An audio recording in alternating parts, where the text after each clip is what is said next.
Good evening to our viewers here at home and around the world. I am your host, Ajuri Ngelale, and you are most welcome to this special edition report card series of the State of the Nation.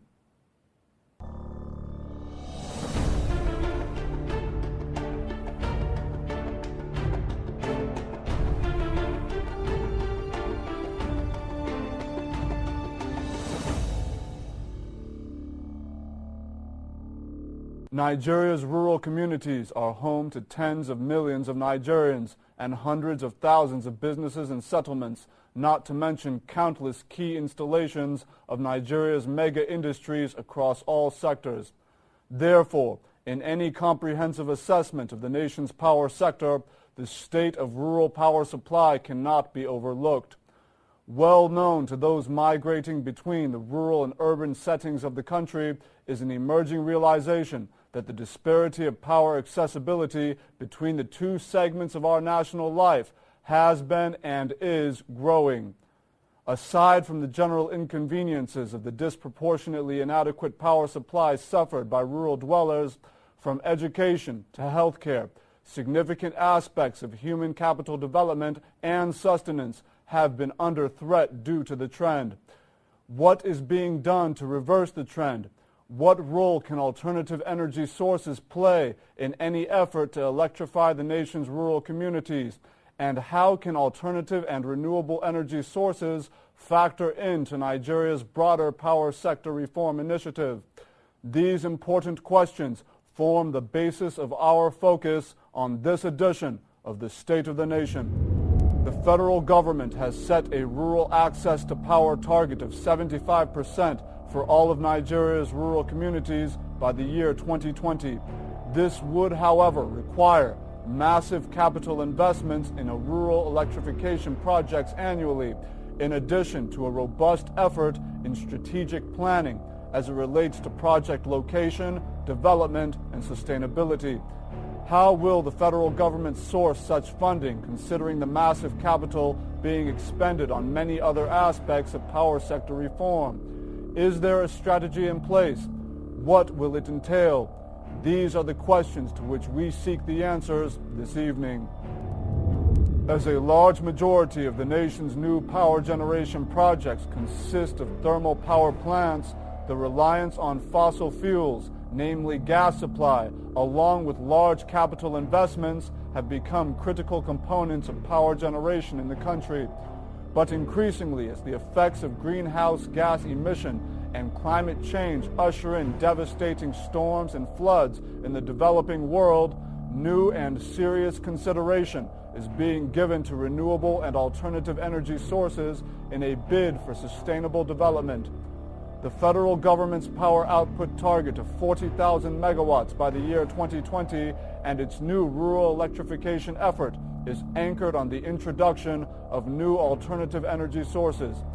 How will alternative energy factor in? What quantum of power can it actually add to the national grid?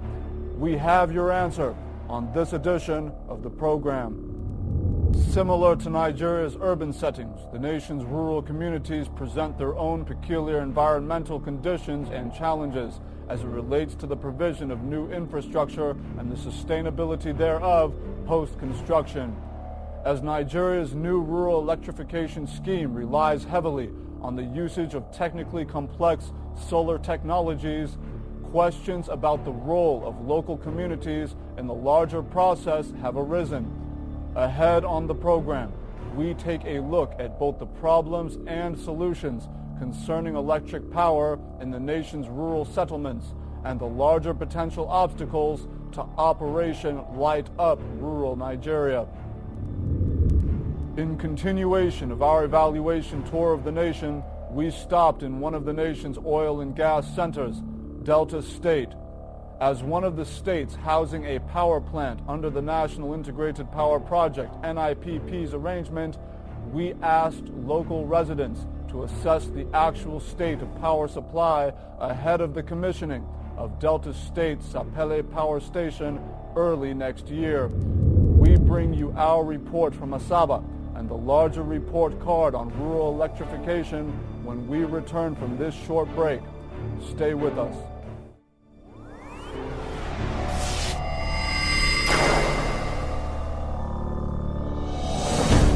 electricity, power, well recognized to be the key driver of industry and economic expansion the world over, its supply has been far less than adequate in Africa's most populous nation, a fact well known to millions of Nigerians. At present, reforms are being implemented, but are they achieving results? The sound of a power generator has long been the soundtrack of Nigerian life, filling both homes and businesses alike while draining the resources of its users. What is being done to boost power outputs in the country? What is standing in the way of the provision of steady power supply to Nigerians? We separate fact from fiction in the nation's power sector. We hear from industrial leaders, government officials, Nigerians must have electricity. and most essentially, we hear from you, the citizen, to ascertain the actual state of the Nigerian power sector as the state of the nation presents the report card.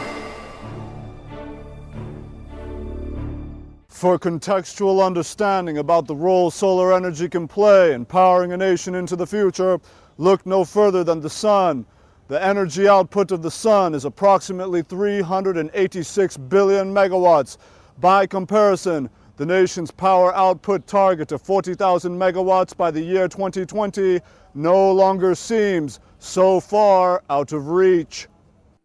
How to harness the limitless potential of natural energy for the benefit and electrification of Africa's most populous nation is where the challenge lies, and evidently, the federal government believes that it has devised a strategy to address just that.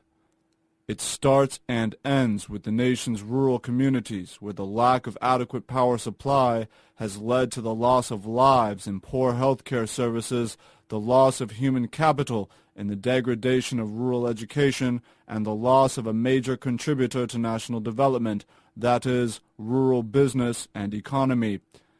The process began with the 2008 signing of the Nigeria-Germany Electricity Partnership, NGEP, which, along with a host of other features, promised 500 megawatts of electricity to be generated by solar power alone within 5 years. As the federal government's attention slowly began to turn to alternative energy sources for power generation, important adjustments were made to the multi-year tariff order MYTO in the updated pricing regime of 2008, which had created a new proviso that created new feed-in charges to be levied for the usage of power generated from solar, wind, coal, and other alternative energy sources.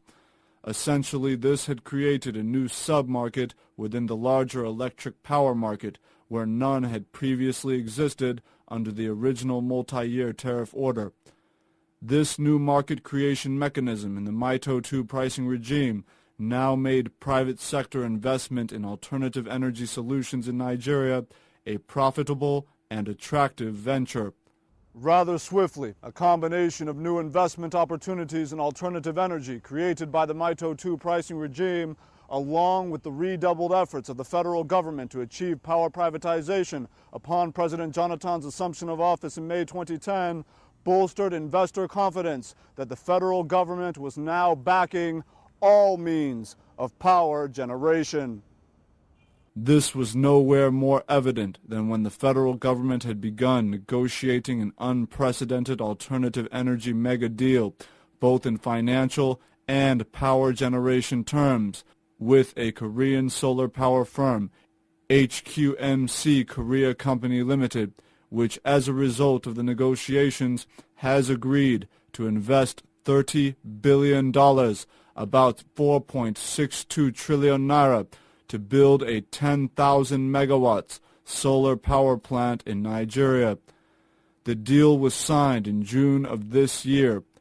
Speaking on the mega project requiring 84,000 hectares of land, the leadership of the Korean solar power giant confirmed that the construction of the plant, which is expected to commence in January 2014, has a target to provide 1,000 megawatts every year for 10 years.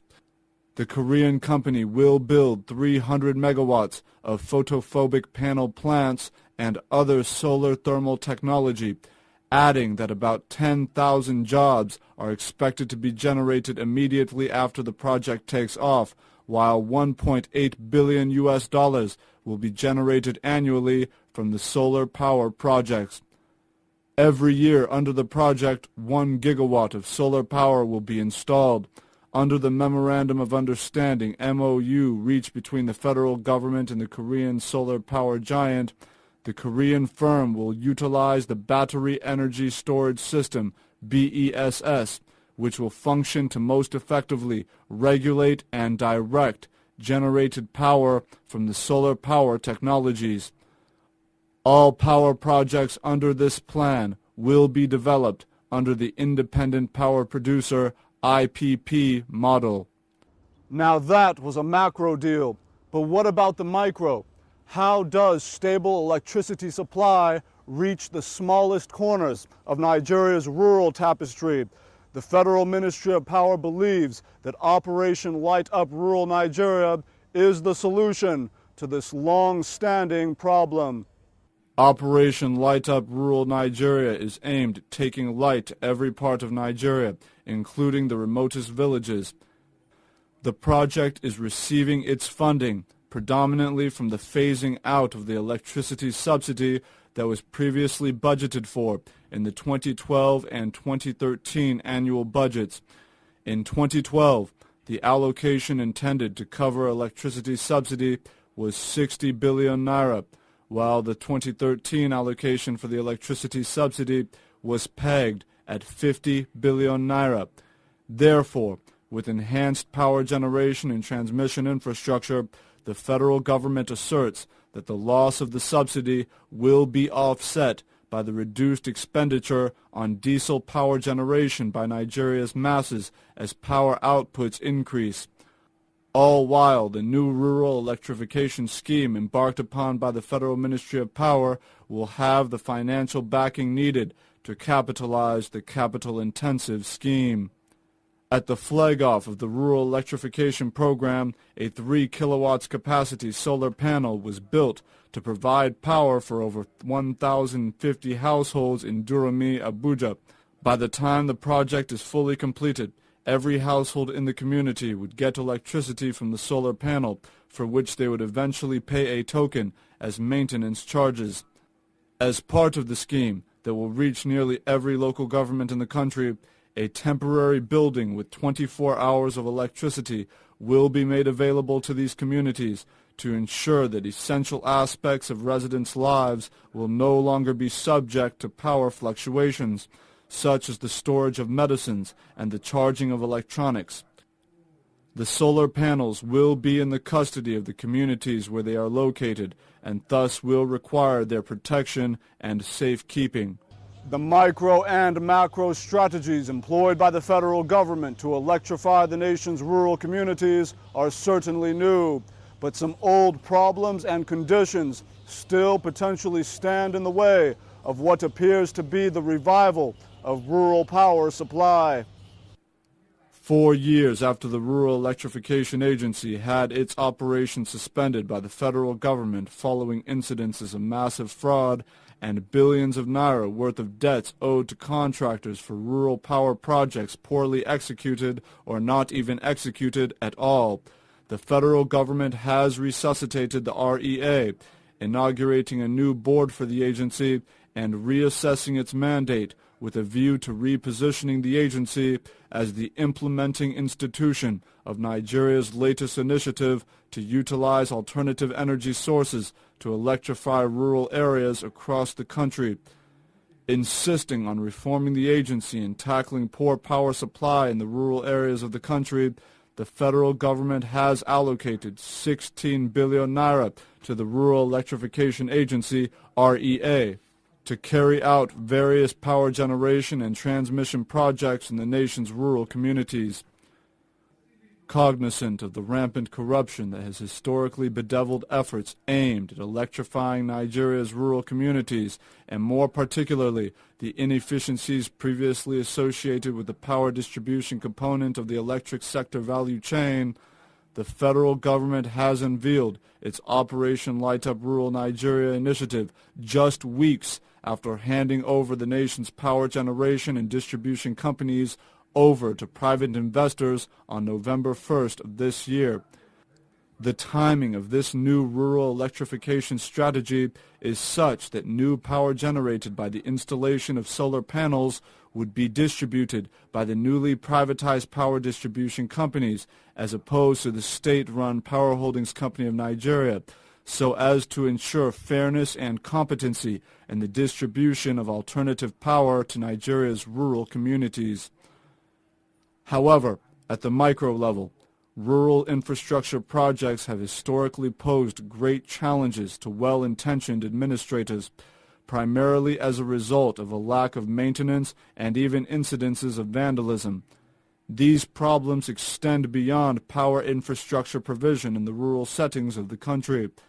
The Presidential Millennium Development Goals (MDGs) office has been tasked with building hospitals, schools, and similar solar power projects, but it has found that such projects, while utilized early on, would quickly break down due to overusage or misusage, in addition to incidences of willful destruction of property.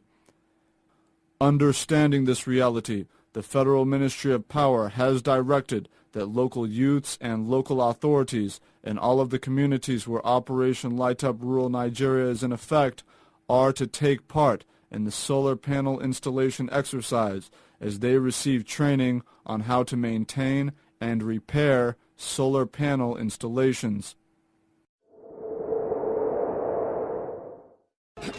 We have come here to Durumi community to officially flag off a special initiative of the Federal Ministry of Power.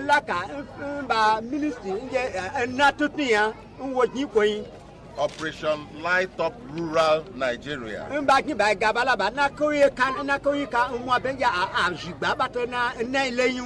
This is an implementation of a part of Mr. President's program.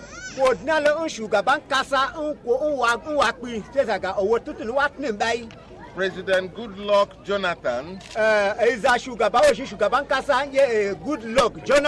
wants light for all Nigerians.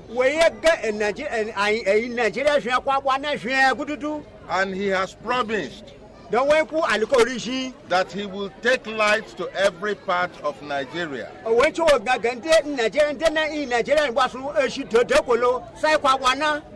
The remotest villages, wherever people live, Mr. President wants them to have electricity. So we wanted to start somewhere. And we have chosen Durumi community. You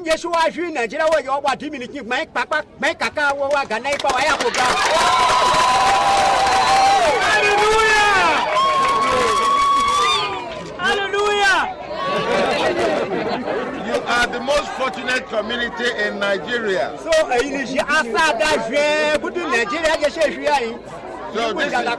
this is God's blessing for you. We want you to know that this lighting of the village square is just the beginning. Right here behind me is also a center where you can come and charge your telephones, where the community clinic can come and keep the refrigerator for vaccine.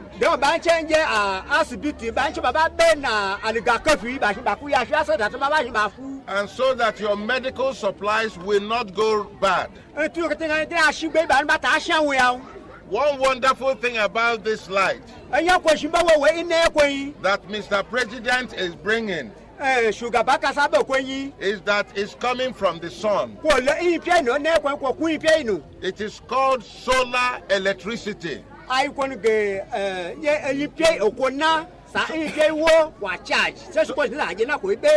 You don't need to be connected to any lines anywhere. You see how bright this place is now. If you turn off this light, you can't see anything here. So this is just flagging it off. We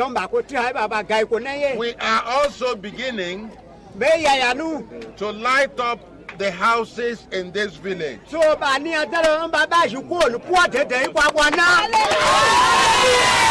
Home to Nigeria's first thermal-powered power project, Ughelli Power Plant, and as one of the nation's major oil and gas hubs, Delta State is somewhat of a geographical landmark in any capture of the nation's electric power journey. It was quite important, therefore, for the state of the nation to make its way down to the historical city of Asaba to ascertain the state of power supply in the area. Without further ado, the people of Delta State sound off. Home to approximately 10% of the total power quantum generated by the 5,000 megawatt National Integrated Power Project, Delta State Sapele Power Station is getting ready for completion, guaranteeing 450 megawatts for the national grid. But residents here at Asaba say that frequent power outages have them eagerly anticipating the plant's commissioning. Asaba doesn't even have light constantly. They have once in a while. Even some places in Asaba, you don't have light, you don't see lights there. The worst place now is Ibuzo, Ogwashuku, Ubuluku, all those areas. There is, even for good, I can say 3 months, they don't even see lights at all. The problem is like my own side at Ibuzo. Since this year, I can't like once since Easter Sunday. That's the last time we got light for Ibuzo. And my sister plays at Asaba here. It's more than 1 month. It's more than a month and they never have light inside Asaba. So we are Ibuzo, Ogwashe, Obolo there. Many places inside this data, especially Ibuzo, where it stays. Since we say once that I've already see light once since this year. That's in April. That's Easter Sunday. That's the last day that I saw light at Ibuzo. It's very, very bad. We don't have light. In fact, where I'm living, I've not seen light for once. There is no light at all in Delta State as a whole. Even Asaba, where we have state capital, there is no light. And yet they cut light every time. We pay our light bill, NEPA bill, but no light. They don't give us light. We keep on burning fuel on generator all the time. So if there will be any means of getting a steady light, stable light, we'll be very happy. We will appreciate it.